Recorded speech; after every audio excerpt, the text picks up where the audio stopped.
Muchísimas gracias por estar aquí a todas, chicas, por tomarse su tiempo. Bienvenidas a la clase de las 5 leyes biológicas del Dr. Hammer y la nueva medicina germánica.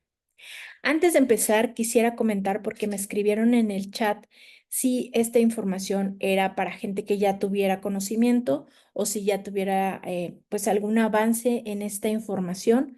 Yo quiero explicarles que no. Esto empezaría de cero. Prácticamente yo considero que es la raíz de muchas metodologías que hay actualmente. Las 5 leyes biológicas para mí fueron la base y de ahí, digamos que los alumnos de Hammer ya empezaron a crear sus propios metodologías o sus propios criterios.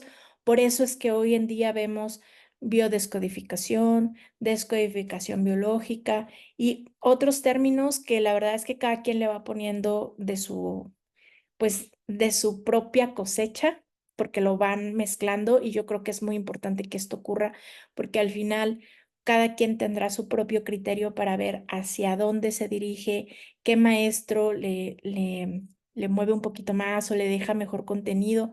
Esto ya depende de cada quien. Lo bueno que hay variedad sobre estos temas, pero en realidad, si ustedes logran entender las 5 leyes biológicas, de aquí hacia adelante es como pues ya a criterio, a gusto. Ujú. Entonces, voy a comenzar con la presentación para irnos entendiendo cómo funciona esto. Ya aclarado este punto, voy a compartirles la presentación.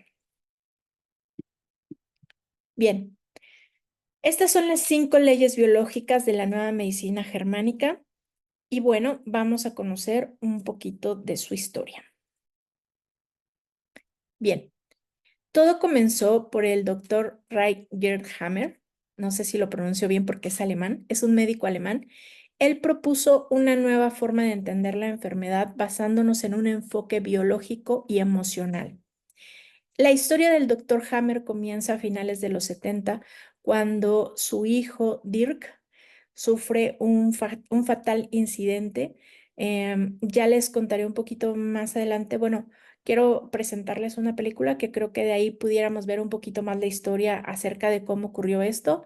Pero bien, después de que fallece su hijo, lo que ocurre es que al doctor Hammer le detectan cáncer testicular y como él era médico y tenía la facilidad en el hospital de poder ver ciertos partes del cerebro, él logra ver eh, cómo existe esta coincidencia entre los pacientes que reciben un impacto emocional y los impactos que dan en el cerebro. No es lo mismo un impacto, por ejemplo, por la muerte de un hijo, como puede ser por que te despiden del trabajo, ¿no? Sí, es un impacto para cada persona, tiene diferentes tonalidades, pero logran impactar en ciertas partes que de alguna manera él, después de hacer varios protocolos, porque tuvo la oportunidad de hacerlos, entonces él empieza a crear su diccionario y decir, bueno, cuando yo veo que una persona viene con esta emoción, veo que en el cerebro se impacta de esta manera. Y ahí es donde él crea las 5 leyes biológicas que forman la nueva medicina germánica. En estas leyes, como se los comento, se explican cuáles son las maneras de que la persona reciba un impacto, porque no es como que todos los impactos nos vayan a generar una enfermedad, pero sí tiene que tener ciertas características que vamos a ver a continuación. Y bueno, otra cosa que es importante que se conozca es que la nueva medicina germánica ha sido, pues de alguna manera controversial, habla en cuanto a poder descubrir que sí, las emociones sí llegan a impactar de tal manera que nos generan una enfermedad. Ahorita lo vamos a ver con más detalle, pero es importante pues que sepamos que no lo tienen considerado como una ciencia. Sin embargo, yo creo que para el día de hoy ya hay suficientes protocolos como para considerar pues realmente ponernos objetivas y observar, desaprender lo que aprendimos en la medicina tradicional y abrirnos a estos nuevos conceptos. Esta es la película que les comenté, se llama El príncipe que nunca reinó. Lo encuentran en Netflix, espero que todavía esté. Y si no, búsquenla porque en realidad vale mucho la pena. Habla más acerca de la cuestión emocional que vive toda la familia y cómo fue que ocurrió el accidente con Dirk. Está bonita, está interesante. Los principios básicos de la nueva medicina germánica. La nueva medicina germánica se basa en 5 principios fundamentales que guían la comprensión de la salud y la enfermedad. Estos principios están centrados en la idea de que las enfermedades no son fallos del cuerpo, sino respuestas biológicas a conflictos emocionales intensos que no hemos podido resolver. Voy a mencionarles las 5 leyes, les voy a dar un pequeño resumen, pero abajo lo vamos a ver a más detalle. La primera ley biológica es la ley de HS, que es cómo se desarrolla el shock. Va a haber una explicación de cuáles son las características del por qué este impacto nos puede llevar a una enfermedad. La segunda ley biológica es la ley de la fase bifásica de la enfermedad. En este caso, lo que vamos a ver es cómo se desarrolla la enfermedad, porque normalmente se maneja una fase fría y una fase caliente.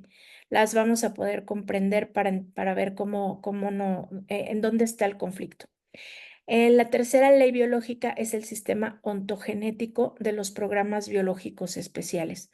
¿Esto qué quiere decir? Bueno, es entender cómo se va formando el embrión de cero hasta que se convierte en un bebé. Y son las etapas embrionarias, porque al final, al desarrollarse nuestro cerebro, va a desarrollarse por capas, desde la más básica, que es como la animal, como la que tenemos de los antepasados, hasta nuestro cerebro córtex, que es como ya pensamos, ya cómo podemos comunicarnos y socializar. En la cuarta ley biológica es el sistema ontogenético de los microorganismos. Aquí estamos hablando de en estas capas embrionarias, qué es el microorganismo que nos puede afectar para también comprender un poquito cómo está impactando en nuestro cerebro, porque no es lo mismo que impacte en lo más básico, en nuestro cerebro arcaico, a que impacte en nuestro córtex. Nos va a dar enfermedades muy diferentes. La quinta ley biológica es el sentido biológico de la enfermedad. ¿Por qué nos está dando esta enfermedad? ¿Qué emoción nos está llevando a comprender? Y bien, aquí también hay un dibujo que a mí me parece muy fácil de recordar, que es el impacto nos llega por la psique, nos enteramos, impacta al cerebro y el cerebro nos lleva al órgano. Es así como realmente funciona el shock. Y bien, ahora vamos a ver las diferencias entre la nueva medicina germánica y la medicina convencional. Como ya se los comentaba al principio, el enfoque de la medicina convencional es pues muy distante a lo que se maneja en la nueva medicina germánica. En el caso de la medicina convencional, se considera que siempre hay una causa o un factor externo como un virus, una bacteria, un desequilibrio químico, el cual nos va a llevar a un tratamiento para poder erradicar este tipo de problemas. En el caso de la nueva medicina germánica, lo que vamos a hacer es que cuando se presenta la enfermedad, vamos a tratar de encontrar cuál fue la emoción que nos provocó o el impacto que nos provocó esta enfermedad y tratarla de resolver desde la parte emocional.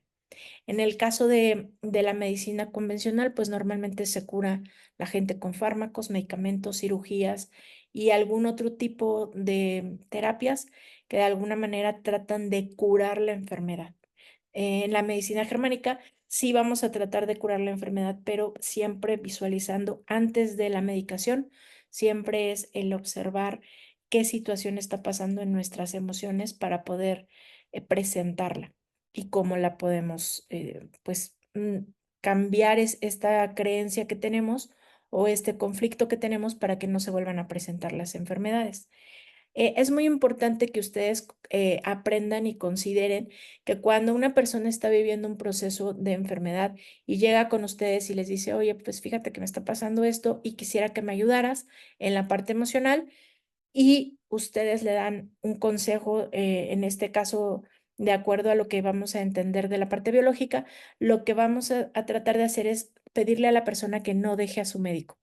Es importante que el médico nos dé un diagnóstico y aparte que sí es necesario medicar a la persona o si es necesario ponerle alguna férula, lo que sea que requiera, que siga su tratamiento con el médico y ustedes puedan manejarse como de manera alterna, como de alguna manera equilibrar, pero nunca quitar a los médicos, porque esto pues le puede generar un problema a una persona, no es de verdad, no es ético decirle, no, mira, con esto te vas a supercurar y olvídate del médico y olvídate de las medicinas, no. Siempre hay que tratar como de ayudar a la gente y estar a la par, médico y tratamiento emocional, y esto yo creo que es la mejor manera de resolver cualquier enfermedad, cualquier conflicto. Y bueno, la relación cuerpo-mente, en el caso de la medicina convencional, ellos prácticamente lo ven separado, la emoción no tiene nada que ver, es sencillamente te atacó un virus, una bacteria, y así es como ellos funcionan. En el caso de nosotros, no. Tienes un problema, debemos de ver tu mente, o sea, cómo estás pensando, cuáles son tus creencias, tu cerebro, en qué parte fue el impacto, y tu cuerpo, en qué órgano se afectó. Y con todo esto, pues vamos a tratar de dar una solución a través de las emociones. En el caso de la medicina convencional, pues también dependemos, principalmente la intención es suprimir el síntoma. Es decir, te enfermaste, te doy antibióticos, te doy cosas para desinflamar y lo que queremos es quitar la enfermedad. En el caso de la medicina germánica, lo que vamos a tratar es identificar a través de la enfermedad cuál es el conflicto que te está deteniendo o que está afectando a tus órganos y vamos a trabajar por ahí. Y al final la intención es tratar de, pues, de que no se vuelva a repetir la enfermedad y no solamente reprimirla con un medicamento. Yo les pongo siempre el ejemplo que a mí me quedó muy grabado. Cuando tú vas manejando tu coche, de pronto se enciende un foco. Ese foco, pues es una alarma de algo que está pasando con tu coche. Y si tú agarras y con un ladrillo le pegas y rompes el foco, no quiere decir que con eso se solucionó el problema del coche.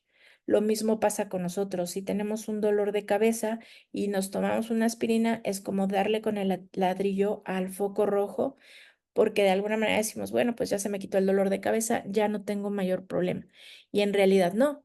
O sea, el coche no se dejó de descomponer porque quitamos el foco rojo. El conflicto no se dejó de existir porque nos tomamos una pastilla y se nos quitó el dolor. Es así como se maneja, de alguna manera, cómo se contraponen. Y lo que tenemos que tratar de hacer, pues, es equilibrarlo. Muy bien. Ahora sí vamos a pasar a la primera ley biológica, que es la ley del shock o del impacto emocional. Vamos, es un conflicto biológico inesperado, es dramático y es vivido en soledad. Puede pasarte, por ejemplo, que estás en el trabajo y de repente llega alguien y te dice, al parecer te van a correr y ¡pum! Te llega el impacto, pero como estás en el trabajo, no te puedes poner a llorar, no puedes ir a decirle a nadie, entonces para ti es claramente dramático porque pues a lo mejor toda tu familia depende de ti, tus ingresos son lo más necesario y al final no lo puedes vivir en ese momento con alguien como en el caso de las mujeres que siempre es más fácil porque nos vamos a platicar con la amiga y le lloramos y todo, pero muchas veces el impacto lo vivimos en soledad. Y esto en la cosa que activa algo que vivimos de niños. Por eso normalmente cuando ya empezamos a trabajar como en la parte de emociones, no lo tenemos consciente, no está en nuestro consciente decir, ah, sí, cuando yo era niña, pues mi mamá me rechazó. Y lo que tendríamos que hacer es como irnos un poquito más para atrás para saber qué fue lo que realmente pudo haber provocado esta situación y después se activó con este BioShock. Activándose, lo que va a ocurrir es que nosotros normalmente vamos, si llegara a pasar esto del trabajo, pues a lo mejor me viene un dolor de cabeza, a lo mejor me da una gripa, voy, me tomo una pastilla y con eso me curé. Pero la siguiente ocasión que me vuelvan a dar una información que sea impactante para mí, no necesariamente tienen que ser impactos súper fuertes. Puede para una persona ser un impacto que te diga, voy a ir a tu casa a visitarte, cuando tú en realidad nunca invitas a nadie a tu casa porque no te gusta que haya gente en tu casa. Esto nos puede provocar, por ejemplo, una cistitis. Y no es un impacto mortal, pero para nosotros es algo de incomodidad. Hay alguien que está invadiendo mi espacio y que yo no lo quería aquí, pero pues socialmente tuve que decir, ah, claro, ven a mi casa, qué gusto que estés aquí. Y llegan y para ti no lo puedes compartir con nadie porque pues al final es un invitado. Cuando te dijo que llegaba a tu casa, no le pudiste decir, no, gracias, no quiero que vayas. Y esto nos lleva a, otra vez, alguna vivencia de la infancia, nos lo recuerda y entonces te dice el cuerpo, hey, ¿te acuerdas que esto no nos gustaba? Bueno, pues vamos a provocarte una cistitis. Y así, esto nos puede estar pasando con diferentes y con prácticamente todas las enfermedades. Depende el impacto, depende el tiempo que nosotros hayamos tenido el conflicto, es como se nos va a ir representando la enfermedad.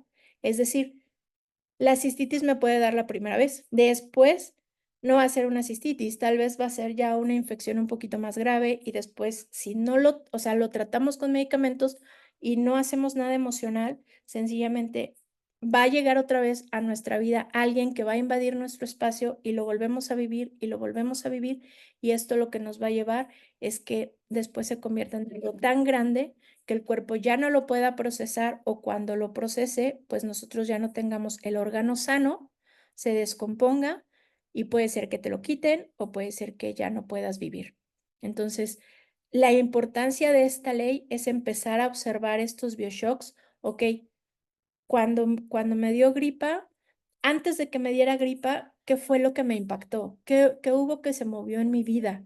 ¿Qué es lo que está pasando que ya no era mi continuidad? Ahorita lo vamos a ver un poquito más específico en la segunda ley, pero es muy importante que pongamos mucho ojo en cómo estas situaciones de me pasa y me tomo una pastilla, me pasa y me tomo una pastilla. Es muy importante que sea inesperado, dramático y vivido en soledad para que realmente pueda ser un impacto que nos lleve a estar repitiendo cosas que no solucionamos normalmente. Puede ser de niños, puede ser por el proyecto sentido, lo que papá o mamá haya decidido que es nuestra vida, o puede ser un transgeneracional. Eso ya tendríamos que verlo en una consulta. Pero la primera parte de esto es hacernos muy conscientes que esta enfermedad me dio por algo que ocurrió o que acaba de ocurrir y es mi programante que me puede llevar al inicio de toda esta situación. Por eso la Hammer ve más esta parte como un beneficio más que como un conflicto o algo malo que nos esté pasando con la enfermedad. Ujú.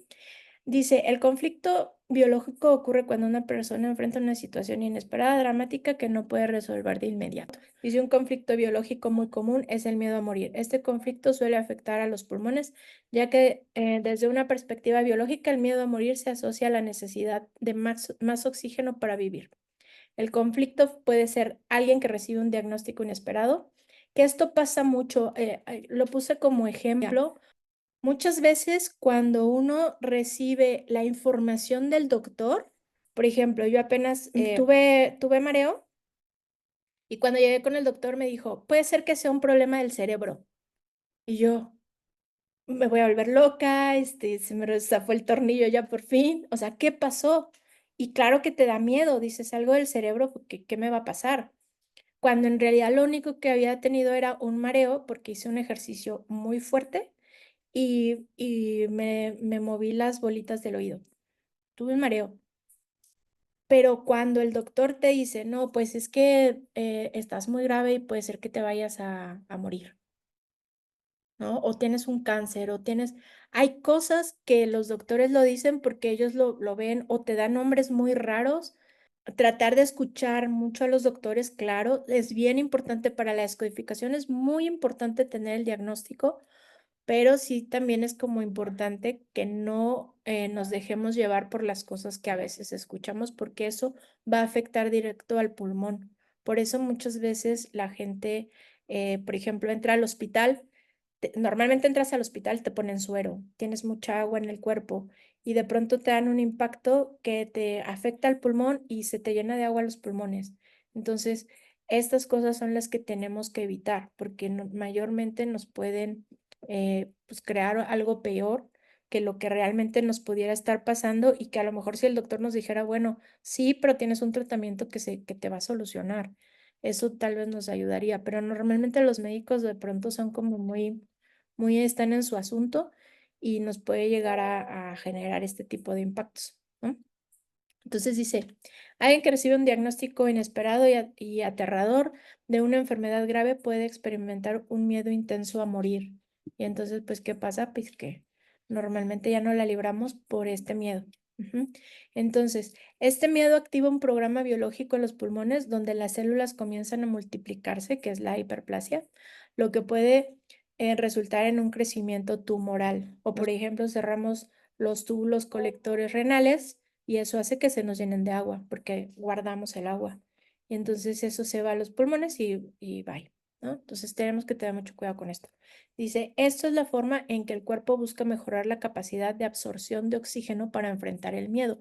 En el caso, ahorita vamos a pasarnos a las demás leyes, pero en este caso lo que el pulmón está tratando de hacer es atrapar más oxígeno. Para atrapar más oxígeno necesito más células, produzco más células, pero como mi conflicto ha ido más grande, más grande, más grande, que era lo que les decía, a lo mejor la primera vez pues le dio una tos, después le dio una congestión en alguna otra cosa y al caso es que termina con un cáncer de pulmón porque las células y el conflicto era tan grande que las células se van haciendo como que los médicos dicen, no, es que empezó la célula a expandirse como loca. No, no estaba expandiéndose como loca. Lo que pasa es que trata de cubrir, trata de resolver el conflicto y entonces dice, como la primera vez yo le puse 3 piedritas y no funcionó, ahora le voy a poner 5 piedritas. Como ya no funcionó con 5 piedritas, bueno, le pongo, 10,000 células y entonces eso se convierte en un cáncer. Pero esto ya pasa cuando no pudimos gestionar ni resolver el conflicto cuando comenzó, la enfermedad o cuando comenzamos a tener algo muy sencillo. Entonces, por eso es muy importante observarlo. Bien, me voy a pasar a la segunda ley biológica. Cualquier cosa me levantan la manita y yo aquí estoy atento. Dice, esta es la fase en la que el individuo está experimentando un conflicto emocional no resuelto. Durante una fase, el cuerpo está en estado de estrés con síntomas como insomnio, falta de apetito, extremidades frías o pensamientos repetitivos sobre un conflicto. Esto quiere decir que estamos en estrés. Estás en estrés y estás sí, asintomático. Cuando entra la fase de curación, que es la fase de vagotónica, dice, una vez que el conflicto se resuelve, el cuerpo entra en una fase de recuperación.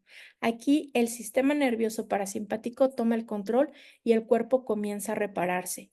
Los síntomas pueden incluir fatiga, fiebre, inflamación y a menudo el órgano está afectado, que está afectado muestra signos de regeneración. Esta fase también puede tener una crisis de curación conocida como epicrisis, donde los síntomas pueden parecer más graves momentáneamente antes de la recuperación completa. Ahorita vamos a ver, aquí tenemos este diagramita, si le quieren tomar una foto, de todas maneras va a estar en la presentación, pero este diagrama es el que nos va a explicar cómo funciona la enfermedad y para mí ha sido lo más gráfico y como yo lo entendí, porque así como yo se los leí, yo dije, no entiendo nada. Aquí lo importante es, nosotros vivimos en nuestro día a día en una parte en la mañana, cuando más o menos como eso de las 7 de la mañana, se va a activar ciertos químicos en nuestro organismo. No voy a hablar como de nombres tan científicos, pero se activan de alguna manera química que nos va a activar. Nos levantamos y tenemos energía para poder trabajar, para poder estar como muy activos. Después, en la noche, a partir de las 7 de la noche, estos químicos empiezan a bajar. ¿Y qué pasa? Que nos empieza a dar sueño. Ujú. Eh, Cuando nosotros entramos en esta etapa, nuestro cuerpo se relaja y entonces podemos ir a dormir y entonces nos podemos regenerar. Esta sería como un día a día. Hoy es lunes, me levanto, voy a trabajar, todo está perfecto, llego de trabajar, me acuesto, me duermo, me descanso y luego el martes me levanto, misma historia, misma historia, misma historia, hasta que un día tengo un conflicto. Estoy en la casa y estoy lavando la ropa y de repente veo que el vecino, se puso a gritar y se puso a decir cosas a la vecina y se están diciendo y entonces para mí fue como un impacto. Entonces, aquí esto cambia. ¿Qué está pasando con los vecinos? No son los vecinos, en realidad es algo que yo viví en la infancia de un pleito que me pareció muy similar. Entonces, revivo ese momento y entro en estrés. Y entonces mi cabeza empieza a tener este conflicto. Estamos en estrés, aquí normalmente la fase fría no se nota, pero aquí en esta parte de la fase fría es donde se va a empezar o a hacer más células o se eliminan células del cuerpo. Por ejemplo, por decir, tengo un jefe que es muy gritón y me está gritando y está parado junto a mí y yo lo estoy mirando y digo, diablos, ¿cómo quisiera yo gritarle de la misma manera? Entonces yo entro en esta parte del conflicto y yo digo, chispas, no le puedo gritar. Entonces lo que va a hacer es que la garganta se me va a ulcerar, pero aquí no se me va a identificar el problema. Yo no lo voy a ver, o sea, no lo voy a ver, no lo voy a sentir. Por eso a mí creo que me costó tanto trabajo, porque yo decía, bueno, pero pues si ya estás haciendo los hoyitos, debió haber sido una situación que de alguna manera te duela, pero no, como estás en estrés y estás queriendo gritar y estás queriendo gritar y no puedes gritar, se te hacen los hoyitos y no sientes. Está la adrenalina, están muchas cosas que están en tu cuerpo trabajando, el cortisol, que es como de las cosas que más nos hacen daño, pero no podemos hacer nada, no lo podemos gestionar, no lo podemos cambiar porque trabajamos ahí. Entonces, ¿qué pasa? Que llego a mi casa y digo: "Ah, bueno, ya va a pasar, ya me peleé con mi jefe, ya no le pude gritar, ya". Y en mi cabeza se resolvió, porque no hay otra manera de resolver más que con la cabeza. Mañana voy a llegar, voy a hablar con él y voy a ver si lo puedo calmar. Y entonces nuestro cuerpo entra en una relajación. Cuando entra en la relajación, estos hoyitos que tenemos en la garganta, no va a haber otra manera de reparar, sino que tiene que entrar un virus para que nos genere ese moco. El virus en realidad empieza como a construir, a regenerar la célula.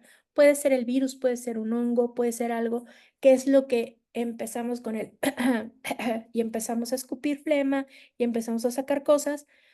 Ahí el cuerpo lo que está haciendo es regenerar la célula, de que en la etapa fría estábamos sin célula para poder hacer este espacio y poder yo sacar el grito más fuerte, aquí entro y lo empiezo a reparar.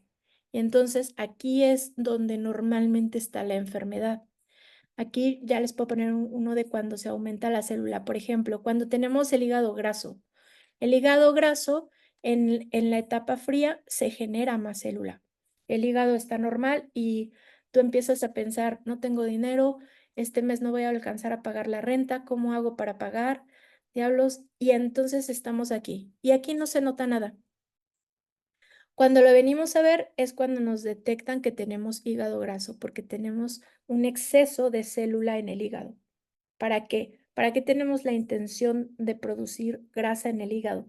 Porque para nuestro inconsciente, el dinero o la grasa es exactamente lo mismo, porque cuando nosotros vivíamos en las cavernas, cuando éramos em, como más, no teníamos el córtex, entonces lo que decía el cuerpo, bueno, necesitamos comida. Cuando no hay comida, esto lo hacen los venados, lo hacen los leones, lo hacen.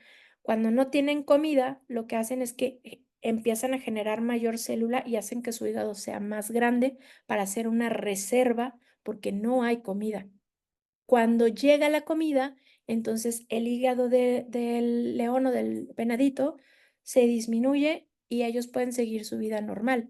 El problema con nosotros es que normalmente nos quedamos aquí en el conflicto y hacemos la reparación, pero mañana seguimos pensando en que no tenemos dinero o seguimos pensando en que el jefe va a venir a gritarnos otra vez. Y si seguimos estando aquí, el hígado graso no va a desaparecer porque entra en estado de curación, pero regresamos y estamos aquí y regresamos y estamos aquí y regresamos. Si tuviéramos un proceso natural como el de los animales, estaríamos en la etapa fría, que entramos al estrés, después entramos en un estado de reparación.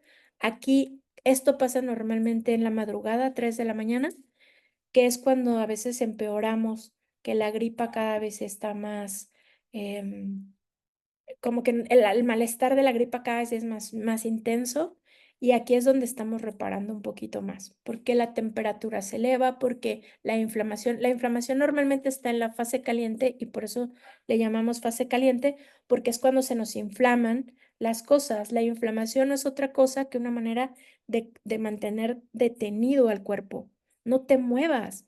Ah, no, pero yo a la mañana siguiente con todo y el dolor de garganta y la inflamación que tenía yo, que tenía las anginas de este tamaño, ah, no, en la mañana me levanto y me tomo una pastilla y se me quita la inflamación y entonces ya puedo hablar otra vez y puedo irme a trabajar. El tema sería, en realidad, quedarme a descansar, quedarme inmóvil hasta que la inflamación desapareciera, porque de esta manera, en la madrugada tenemos a lo mejor un exceso de flamas, a lo mejor nos despertamos con temperatura, esto se termina y entramos en la segunda fase de reparación para que el cuerpo realmente se haya podido recuperar. La parte de la enfermedad lo que nos ayuda es a recuperar, ya sea que se llenen estos hoyitos y el virus nos ayude a volver a ponerle como los tabiquitos a los hoyitos, o en el caso del hígado graso se va disminuyendo la célula. Entra un hongo, se va comiendo la célula excedente en el cáncer, por ejemplo, de seno, el honguito se va comiendo, ¿no? Y entonces lo que hace es que empecemos como a tener un olor un poquito raro, como de queso, porque es el hongo, pero el honguito se está comiendo el exceso de célula que al final, cuando se lo termina de comer, te deja la célula como debiera de estar y desapareciera. Pero no, lo que hacemos es que cualquier cosa que nos parezca que huele a hongo, luego nos tomamos la pastilla antihongo para que se muera el honguito y desaparezca el problema, pero la célula no se disminuyó. Ahí es donde empiezan los cánceres, porque las células siguen creciendo. Entonces, es muy importante entender esta fase y la verdad espero que aquí tengan preguntas porque las fases de la enfermedad, si las logramos comprender, va a ser como la manera en que más fácil hagamos conciencia de qué fue lo que nos generó el BioShock y tratemos de repararlo, pero si nos vuelve a dar la enfermedad, no volver a estar entre la fase caliente y la fase fría. O sea, no me llevo el conflicto del trabajo, me lo llevo a la casa y luego, según yo lo resuelvo en la casa, pero regreso otra vez y tengo otra vez el conflicto y así estoy. Hay gente que, digo, sabemos que por ejemplo, el hígado graso, la diabetes, es algo que no hemos podido gestionar y lo llevamos, lo traemos, lo llevamos, lo traemos, porque no es como que mañana ya vaya a tener yo mucho dinero y vaya a resolver mi conflicto. Lo que tenemos que empezar a hacer es cómo me empiezo a programar para eliminar mi creencia de lo que realmente puede ser el dinero y de esta manera ya la vida me presenta otras situaciones. No es como que de un día para otro vamos a sacarnos la lotería, ¿no? Pero sí que nosotros empecemos a entender este programa, que es el programa de todas las enfermedades. Sencillo, o haces más células o haces menos células, dependiendo de la capa embrionaria, que es lo que vamos a ver a continuación, pero sí es muy importante comprender que cuando estamos en el estrés normalmente no se va a presentar la enfermedad. La presentamos ya que nuestra cabeza se solucionó, aunque al otro día la volvamos a poner en estrés. Ujú. Entonces, me voy a pasar porque seguramente aquí tengo un ejemplo. Dice, ejemplo de cómo se manifiestan las fases en una enfermedad. El conflicto emocional. Imagina a alguien que vive un conflicto de separación repentino, como una ruptura amorosa. Esto yo creo que nos ha pasado a todas. Em, la fase activa del conflicto dice, mientras el conflicto está presente, la persona puede desarrollar una condición en la piel, como el eczema, como que se te empieza a escarapelar la piel, ¿no? Dice, en esta fase la piel puede volverse seca y áspera, lo que representa el impacto biológico de la separación. En la fase de curación, una vez que la persona acepte o resuelva emocionalmente la separación, la piel entra en la fase de curación. Por ejemplo, el pie de atleta, eh, la psoriasis, todo esto tiene que ver con cuestiones de contacto, de se me fue la persona. Pero lo que queremos es abrirnos la piel para poder sentir más. Ese es el sentido biológico. Para qué quiero abrirme la piel así, quiero hacerme llagas? Pues porque quisiera sentir más. Y ese es la manera de comunicar tu cuerpo, quiero sentir más. Cuando se repara, llega el hongo. Y entonces decimos, ay, guáchala, huele a hongo. Y entonces me pongo muchas cremitas para que se muera el hongo. Pero en realidad el hongo lo que está haciendo es recuperar la piel. Si dejáramos fluir el conflicto de esta manera como debiera ser, el honguito por aquí se muere y desaparece. Pero, por ejemplo, en el caso del pie de atleta, pues esto es muy recurrente y están en esto. Tengo el conflicto, lo reparo, tengo el conflicto, lo reparo. Y entonces el hongo no se va. Ujú. Si pudiéramos resolver el conflicto, verían cómo eso se va. Ujú. Dice, durante esta fase la piel puede inflamarse, enrojecerse y generar picazón, síntomas que indican que el cuerpo está reparando el daño. Entonces, cuando lo estamos reparando nosotros, luego vamos y le plantamos algo para que ya se nos quite el hongo. Dice, relación entre las capas germinales embrionarias y los tipos de tejido afectado. Esto era lo que yo les comentaba con respecto al cerebro. Voy a brincar un poquito esto, a ver si tengo aquí una foto. Aquí está. Voy a explicarlo con este y después me regreso porque les digo, está como un poquito, si no vemos la imagen, yo no le agarro bien. Esta es como nuestro primer cerebro, fue el que se formó de cuando éramos prácticamente animalitos, ¿no? Y esto, cuando nosotros entendamos los motivos en la quinta ley el porqué de la enfermedad, vamos a comprender que en esta parte, que es el tronco cerebral, se va a llevar la primera capa. Cuando nosotros nacemos, esto es lo primero que se forma y después se forma el mesodermo antiguo, después el mesodermo mesencéfalo, que sería este chiquito que está aquí, luego el mesodermo nuevo y el ectodermo. Yo tengo entendido que cuando desarrolló las leyes Hammer, no estaba contemplado, si no me equivoco, el mesodermo nuevo. No, la sustancia blanca sí. Es este el que no lo tenía él contemplado. Yo lo puse aquí porque ahorita ha habido estudios, como les comentaba, de diferentes maestros que han comentado la diferencia entre el mesodermo nuevo y el mesodermo mesencéfalo, que ya lo iremos viendo mucho más adelante cuando podamos ver las enfermedades, pero en los diccionarios puede que este lo tengan o este no lo tienen, nada más hay cuatro capas. Este es como la parte, pues como les digo, al final Hammer dejó como su legado y abajo los maestros que continuaron o que estudiaron con él y que ahora son nuestros maestros, ellos van poniendo su granito de arena y van haciendo sus propios protocolos, ¿no? Y lo van haciendo más grande, lo van haciendo más grande. Y bueno, esto es como lo más actual hasta donde yo me he quedado. Y bien, les decía yo, en esta parte de aquí es donde se desarrollan como la etapa más básica, que es, quiero que vean aquí el dibujito y me voy a pasar otra vez para acá.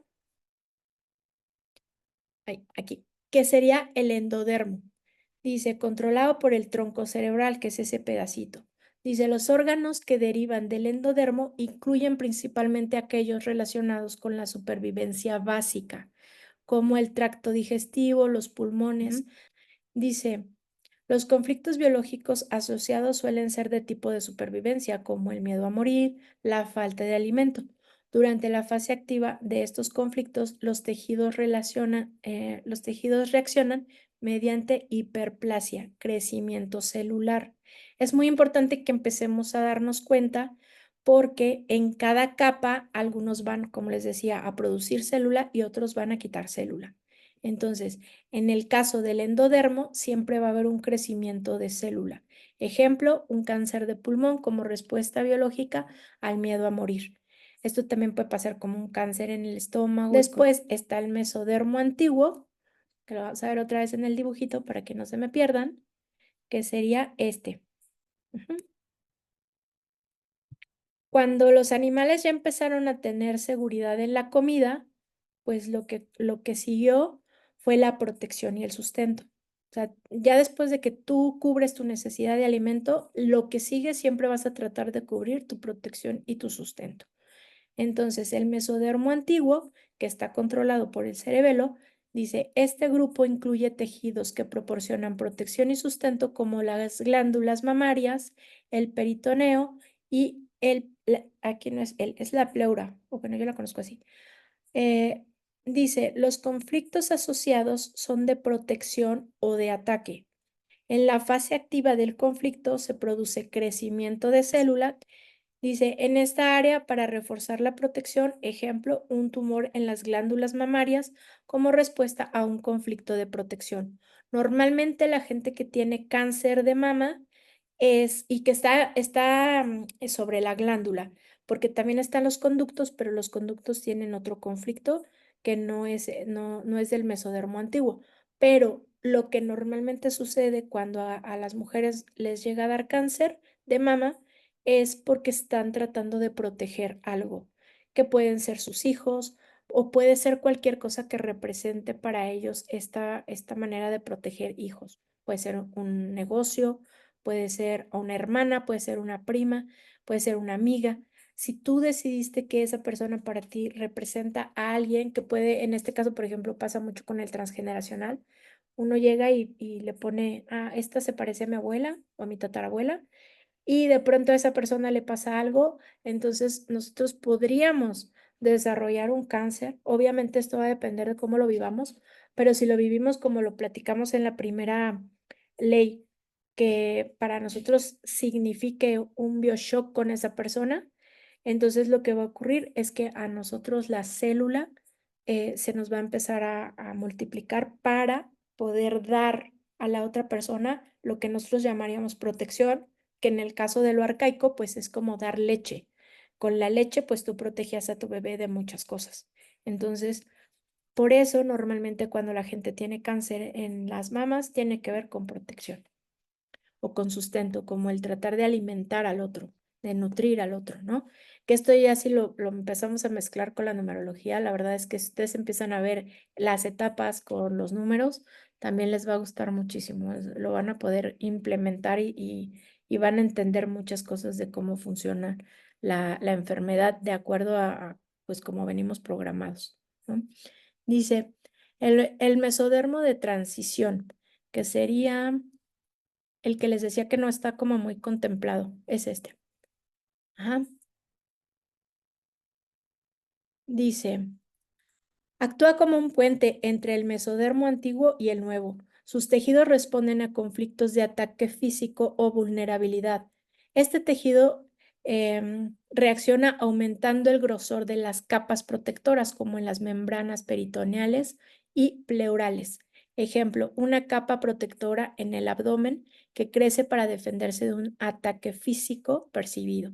Esto puede pasar, por ejemplo, ocurre en caso de que alguien te intentara dar un golpe o que tú te hubieras dado un golpe y de alguna manera tú sientes que eso te pudo haber afectado o que te pudo haber matado, entonces empieza a generar esta capita para que de alguna manera te proteja, ¿no? También puede pasar, por ejemplo, en el corazón. Cuando alguien tiene un problema de pleura en el corazón, normalmente lo relacionamos con que lo vivió como un ataque, como una traición. Sí, te traicionó, te metió el cuchillo en el corazón. Es algo que nosotros tenemos como también arcaico y que de alguna manera para nosotros es como el dinero y la grasa. En este caso, no necesariamente te tuvieron que haber metido un cuchillo ni tuvieron que haber tenido la agresión directa, pero para tu inconsciente, una traición es eso, como una puñalada al corazón, y entonces tendríamos que ir a buscar eso. ¿En qué momento tú de niño o antes hayas vivido esto como una traición? Ujú, esto es bien importante. Después está el mesodermo nuevo, controlado por la médula cerebral. Los tejidos derivados del mesodermo nuevo incluyen huesos, músculos, vasos sanguíneos y tejidos conectivos. Este tejido responde a conflictos de pérdida de autoestima, donde el cuerpo percibe una debilidad estructural o falta de valor personal. Durante la fase activa puede haber necrosis, la pérdida de tejido. Aquí es donde empezamos a perder célula o perder tejido. Y en la fase de curación, el tejido se regenera. Ejemplo, la osteoporosis, como respuesta a un conflicto de pérdida de valor. Está en esta parte que aquí en el mesodermo nuevo, prácticamente aquí ya está entrando como mucho los conflictos como de problemáticas sociales que normalmente tenemos, ¿no? Que es de rendimiento. No rindo bien en el trabajo, no soy suficiente para mis hijos, em, no soy suficiente para mi esposo, no soy suficiente para el deporte. Y esta falta de seguridad en uno mismo es lo que nos da aquel dolor que tenemos aquí en el músculo, que tenemos, siempre estamos adoloridos del cuello, de la espalda, de la cintura, de la cabeza, pero en esta parte del cuello, porque en realidad sentimos que nuestra cabeza no da para más. Entonces, este tipo de conflictos ya empiezan a tener mucho que ver con, o por ejemplo, cuando alguien se dobla el tobillo. Ahí no estamos hablando de hueso, estamos hablando de los tejidos, conectores. Entonces, todos estos son los que se empiezan a afectar, porque ya que tú cubriste tu alimento, yo así los ubico más rápido. Ya solventé mi problema de comer y mi problema de cómo sobrevivir. Después paso a la situación de protegerme. Ya que me pude proteger bien, ya que estoy así, guau, ya no me pasa nada, ya tengo mi casita, entonces empezamos con el rendimiento. Ahora tengo que ser suficiente, tengo que caminar, tengo que correr, tengo que alcanzar. Y este tipo de conflictos, yo creo que en nuestra sociedad es de lo que más vamos a ver en las consultas que llegan con dolores musculares de hueso. Por ejemplo, en el caso, al mesodermo, nuevo le llaman el como de lujo, porque en realidad cuando nosotros perdemos hueso, lo que hacemos es que lo reparamos cubriendo con célula, pero si antes tenías una capita en el hueso, se hace algo más gruesito, y después algo más gruesito. Y si nos seguimos teniendo el mismo conflicto que puede pasar las piernas, que normalmente la gente se accidenta mucho las piernas, lo van haciendo más grueso, más grueso, más grueso, más grueso, y cuando no lo cubren, no lo gestionan, entonces puede llegar el cáncer. Por ejemplo, en el caso de la osteoporosis, hay gente que pasa de osteoporosis, resuelve su conflicto, que era un conflicto muy grande de muchos años, y de pronto cuando lo resuelve, pues es un cáncer de hueso, porque en lugar de ya no tener hueso, ahora tiene exceso de hueso. Y dice, no, pues es que la célula del hueso se volvió loca. No, no es que se volviera loca, sino que no hemos reparado el conflicto, entonces pues se va a hacer más fuerte. ¿Mm?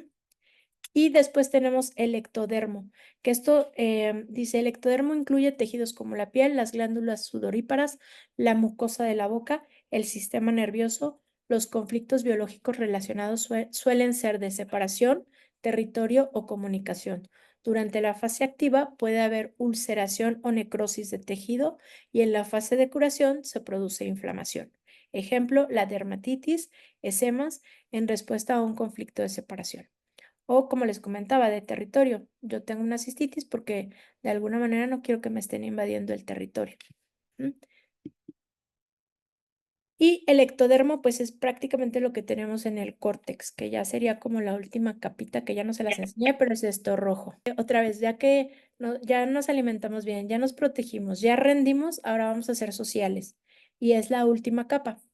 Por eso van a ver en los diccionarios mayormente 4 etapas. ¿Cómo los diferentes tejidos reaccionan ante los conflictos biológicos? Creo que ahí me falta un signo de interrogación. Dice, cada tipo de tejido responde de manera distinta según su origen embrionario, que es lo que acabamos de ver, y el tipo de conflicto biológico que lo desencadena. Aquí hay algunos ejemplos de cómo reaccionan estos tejidos. El endodermo, un conflicto de supervivencia, puede hacer que los pulmones respondan aumentando su capacidad celular para captar más oxígeno, lo que podría resultar en un cáncer de pulmón en la fase activa. El mesodermo antiguo es un conflicto de protección, puede causar un aumento en el tejido de las glándulas mamarias como una forma de reforzar la defensa. El mesodermo nuevo, un conflicto de autoestima, puede provocar la degeneración de los huesos. Yo no valgo, yo no funciono. Esto también puede pasar con la sangre, como en caso de la osteoporosis. O, por ejemplo, un desangramiento también tiene que ver como con el yo no valgo. El ectodermo. Un conflicto de separación puede causar que la piel reaccione con sequedad, agrietamiento, seguido de inflamación durante la fase de curación. La cuarta ley biológica es el papel de los microorganismos. Entonces, importancia de los microorganismos en la nueva medicina germánica. La cuarta ley biológica establece que los microorganismos como bacterias, virus, hongos y parásitos no son enemigos del cuerpo, sino aliados en el proceso de curación. Estos microorganismos, que normalmente se consideran patógenos, desempeñan una función clave en la fase de curación, ayudando a eliminar tejidos dañados o regenerar el tejido y restaurar el equilibrio en el cuerpo.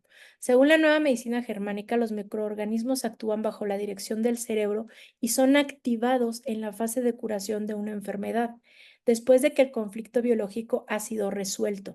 Su propósito no es atacar el cuerpo, sino ayudar a la reparación del tejido específico relacionados con las capas germinales embrionales de donde derivan.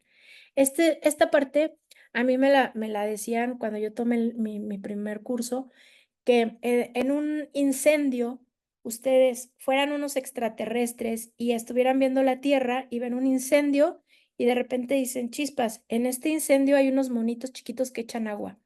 Yo creo que eso está raro. Y estos, pues, son los bomberos, ¿no?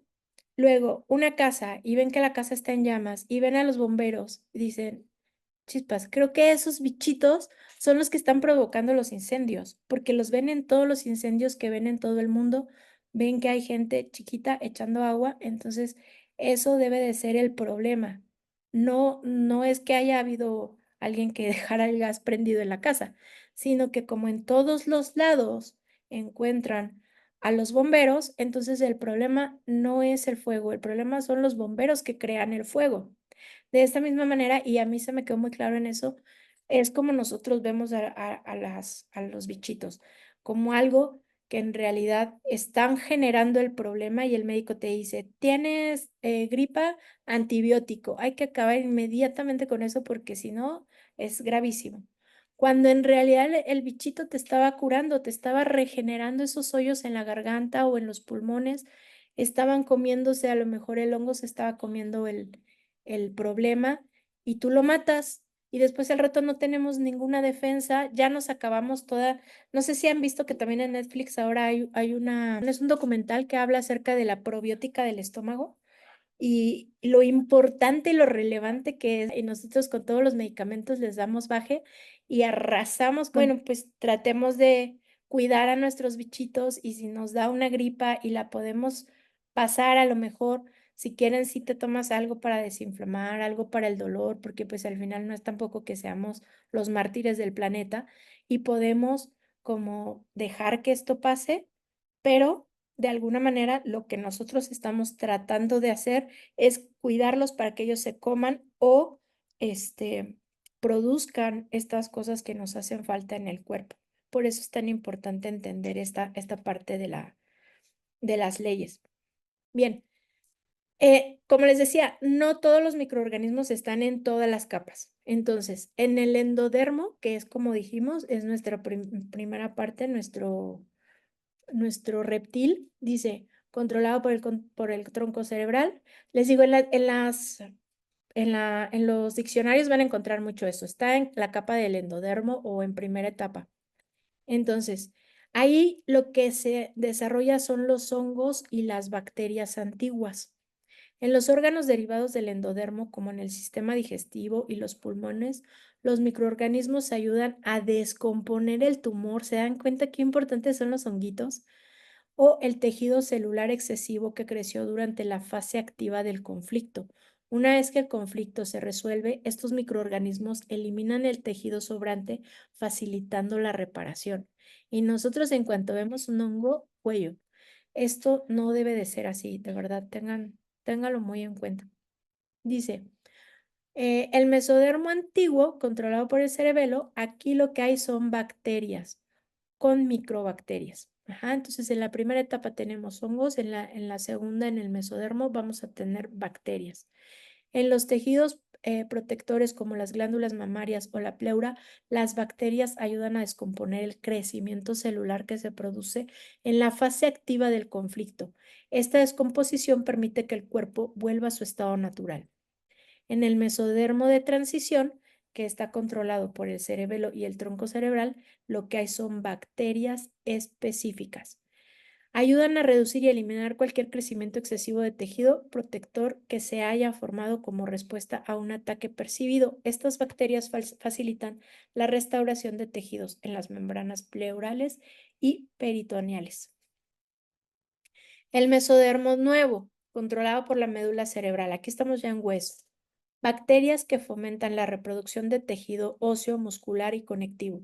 Durante la fase de curación, después de un conflicto de pérdida de autoestima, la bacteria trabaja para regenerar los tejidos, como el hueso o el músculo.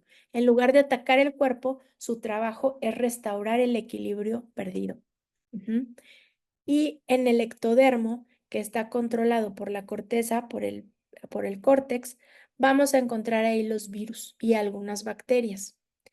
Dice, en los órganos derivados del ectodermo, como la piel o las membranas mucosas, los virus y bacterias ayudan a reparar las úlceras y el daño causado durante la fase activa del conflicto. Los síntomas visibles, como erupciones o fiebre, indican que el cuerpo está en fase de curación. ¿Mm? El virus, pues sabemos que se nos provoca un montón de fiebre. Dice, cambios en la percepción sobre los microorganismos. Tradicionalmente, los microorganismos han sido considerados como patógenos, que es lo que yo les decía. En resumen de esta hojita es, no veamos a los bichitos como algo que nos va a hacer daño, sino que realmente ellos nos están ayudando a resolver los conflictos que tenemos porque estaba el cuerpo ya en reparación. ¿Mm? Bien, un ejemplo, dice, caso de María. María, de 38 años, vive un conflicto emocional intenso relacionado con la pérdida repentina de su hogar debido a un incendio. Durante la fase activa del conflicto, María desarrolla un crecimiento celular excesivo en los pulmones, hiperplasia, como parte de una respuesta biológica de supervivencia. En la fase de curación, cuando María encuentra un nuevo hogar y el conflicto emocional se resuelve, su cuerpo entra en fase de curación. Bacterias antiguas comienzan a descomponer el exceso de tejido en sus pulmones, lo que provoca tos, fiebre y fatiga. Estos síntomas son partes del proceso de reparación natural y no deben confundirse con una infección patológica. Esta ley nos invita a cambiar nuestra percepción de los microorganismos, viéndolos como parte del ciclo natural de curación, en lugar del enemigo que debe ser eliminado. Cuestiones, les voy a dejar esta grafiquita porque a mí me fascina, la podemos como entender un poquito más. Bueno, yo soy muy visual. Las partículas virales, que esto va con el ectodermo, las bacterias. Hay que revisar qué tipo de bacteria hay, porque obviamente estas bacterias de aquí no son las mismas que aquí y tampoco los hongos. Hay hongos o microbacterias que están en esta parte y otros muy diferentes que están acá, pero eso ya lo veríamos a detalle en un caso de que nos metiéramos a ver ya la parte biológica. Pero bueno, como para en un caso general, cuando te dicen, no, pues es que tengo hongo, dices, ok, está en la parte básica de su organismo. Ujú. Dice, la quinta ley biológica. La quinta ley biológica nos enseña que cada enfermedad tiene un sentido biológico. Esto significa que las enfermedades no son errores o fallos del cuerpo, sino respuestas biológicas que han evolucionado con un propósito claro. Según la nueva medicina germánica, la enfermedad es una estrategia de supervivencia diseñada para ayudar al individuo a adaptarse a conflictos emocionales o ambientales. Cada enfermedad está vinculada a un programa biológico especial que se activa cuando el cuerpo enfrenta un conflicto inesperado. Estos programas biológicos tienen un propósito profundo que es ayudar al cuerpo a superar la situación y a restaurar el equilibrio. Dice, la quinta ley biológica nos invita a ver la enfermedad como un proceso con sentido, donde cada síntoma tiene una finalidad biológica. Al comprender este enfoque, podemos transformar nuestra relación con las enfermedades, viendo a ellas no como un enemigo, sino como un aliado en nuestro camino hacia la sanación.